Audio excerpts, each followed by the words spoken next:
வேற லெவல்ல சூப்பரான எபிசோட் வந்திருக்குன்னே சொல்லலாம். மிஸ் பண்ணாம ஃபுல்லுடையும் கேளுங்க. என்ன காரணம் தெரியல விசியம் சுத்தமா போ மாட்டேங்குது. பார்க்குறலாம் லைக் பண்ண பார்த்தீங்கன்னா, நான் கொஞ்சம் பேச வந்து மூடிட்டா இருக்கும். ப்ளீஸ் சப்போர்ட் பண்ணுங்க ஃப்ரெண்ட்ஸ். நம்ப குட்டிக்கு முடியலங்கிற மாரி பசுபதியோட மனைவி ஃபோன் அடிக்கிறாங்க. ஏகப்பட்ட இதெல்லாம் தேவைப்படுது போல இருக்கு. அவங்களுக்கு அவங்களால பெரட்ட முடியல. பசுபதிக்கு ஃபோன் அடிச்சாலும் எடுக்கிற மாரி தெரியல. அந்த இடத்துல உடனே வேற வழியின்றி மகாவுக்கு வந்து ஃபோன் அடிக்கிறாங்க. "என்ன ஆச்சு? சொல்லுங்க அண்ணி. என்ன பிரச்சனை?" அப்படின்னு சொல்லி கேட்கும்போது நடந்ததெல்லாம் வந்து சொல்றாங்க. "அச்சச்சோ! குட்டிக்கு முடியலையா? நான் உடனே வந்து வரேன் அண்ணி" அப்படின்னு சொல்லிட்டு ஃபோன வைக்கிறாங்க. அண்ணி வேற இவ்வளோ பாட்டமா இருக்காங்க. "நம்ப என்ன செய்ய போறோம்னு தெரியலையே" அப்படின்னு சொல்லி ஃபீல் பண்ணிட்டு இருக்காங்க. அந்த நேரம்னு பார்த்து நம்ப மகா கவலையா இருக்கிறத பார்க்குறாங்க.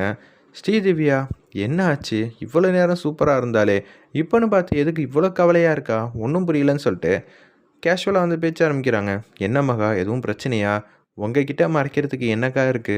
"ஆமா பிரச்சனை தான்" அப்படின்னு குட்டின்னு ஒரு பையன் இருந்தான்ல என் வீட்ல. "ஆமா இருந்தான். அவனுக்கு என்ன ஆச்சு?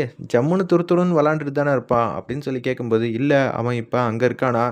எனக்கு ரொம்பவே கவலையா இருக்கு. நான் போய் பார்க்கணும்னு நெனைக்கிறேன். ஆனா இங்க இவ்வளோ பெரிய வேலைய விட்டுட்டு என்னால எப்படி போ முடியுங்கிற" மாரி ஸ்ரீவித்யா கிட்ட வந்து சொல்லும்போது, "நீ எதுக்கும் கவலைப்படாத.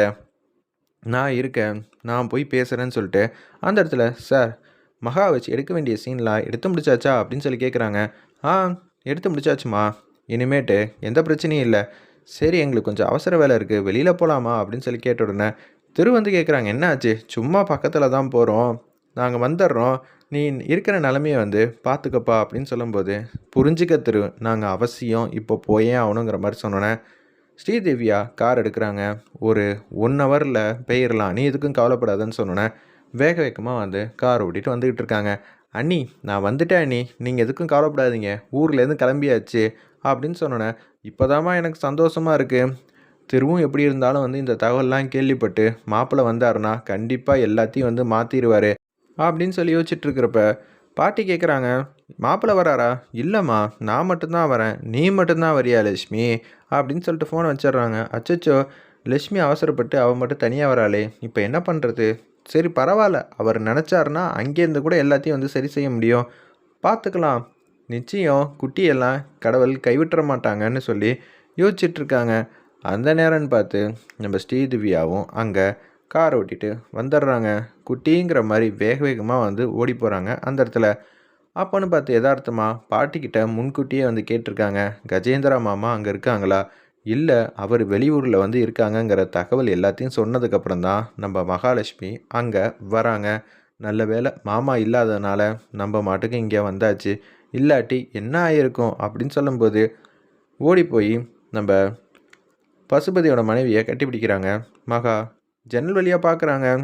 "அண்ணி இப்படியெல்லாம் ஒரு விஷயம் வந்து நடந்திருக்கா? இவ்வளோ சொந்தம்லாம் இருந்துதா நம்ப கூட வந்து? இவ இருந்தாளா தன்னந்தனியா?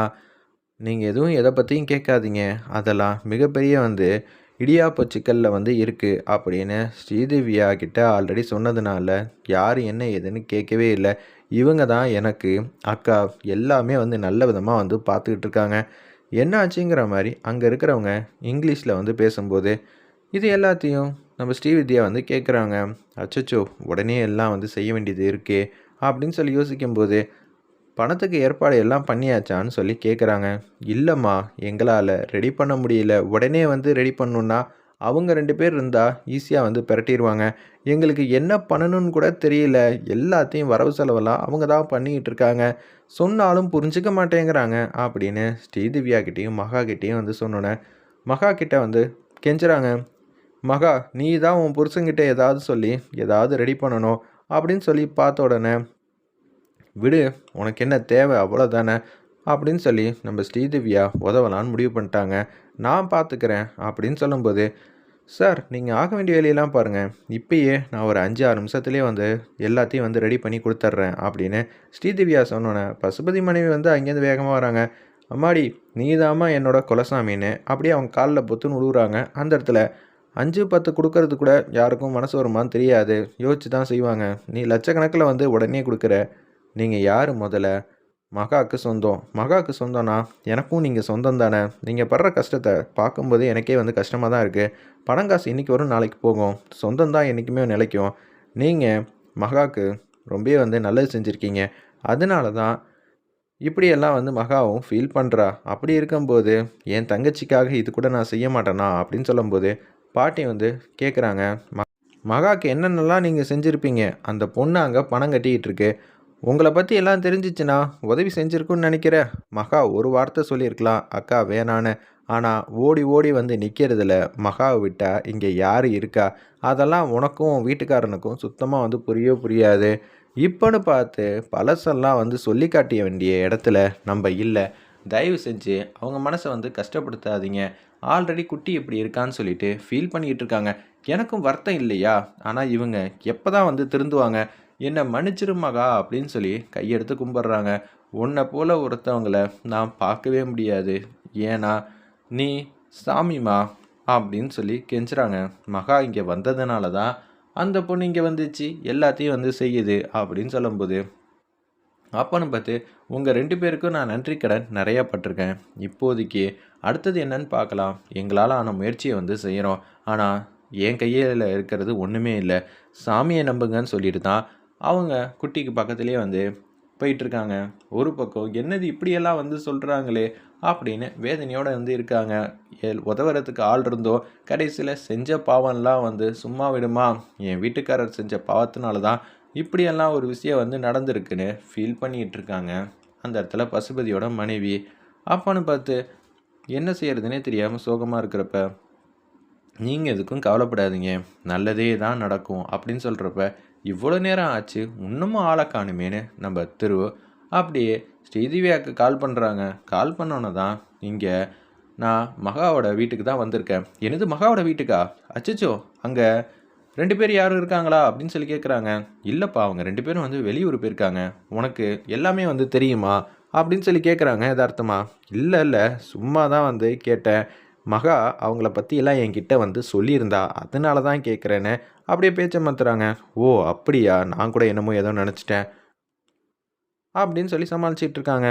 குட்டிக்கு நடந்த பிரச்சனையை சொல்கிறாங்க. சொல்லியிருந்தா நானும் வந்திருப்பேன்ல. இல்லை, மகா தான் சொன்னா. சொல்ல வேணாம், இங்கே ஒரு ஆள் இருந்து எல்லாத்தையும் பார்த்துக்கிட்டோம். அவங்களுக்கு தேவையானதெல்லாம் செஞ்சு கொடுத்துட்டியா? இல்லை நான் எதுவும் உதவணுமா அப்படின்னு சொல்லும்போது, இல்லைப்பா நானே செஞ்சு கொடுத்துட்டேன், எந்த பிரச்சனையும் இல்லை, நீ அங்கேருந்து வேலையை பாரு அப்படின்னு சொல்கிறப்ப மகா ரொம்பவே வந்து கஷ்டத்தில் இருப்பா. நீ ஏதாவது பேசு. ஆமாம், குட்டி மேலே எவ்வளோ அன்பு பாசம் வச்சுருக்கான்னு இப்போல்லாம் தெரியுது. என் கூடயே வந்து சின்ன வயசுலேருந்து வளர்ந்த பையன். நான் தான் அவனை தூக்கி வந்து சுமந்துக்கிட்டு இருந்தேன். இப்போ அவனை இந்த இடத்துல பார்க்குறப்ப எனக்கே வந்து கஷ்டமாக இருக்குன்னு நம்ம மகா வந்து புலம்புறாங்க. உன்னோட நம்பிக்கையும் நிச்சயம் எதுவும் தப்பாக நடக்காது. அவன் ஏஞ்சி திருப்பியும் உன் கூட பழையபடி விளாடுவான். நீ வேணால் பொறுத்திருந்து பாருங்கிற மாதிரி சந்தோஷமாக வந்து பேசுகிறாங்க. வெயிட் பண்ணி பார்ப்போம். எபிசோட் ரொம்ப சூப்பராக அருமையாக இருந்துச்சுன்னே சொல்லலாம்.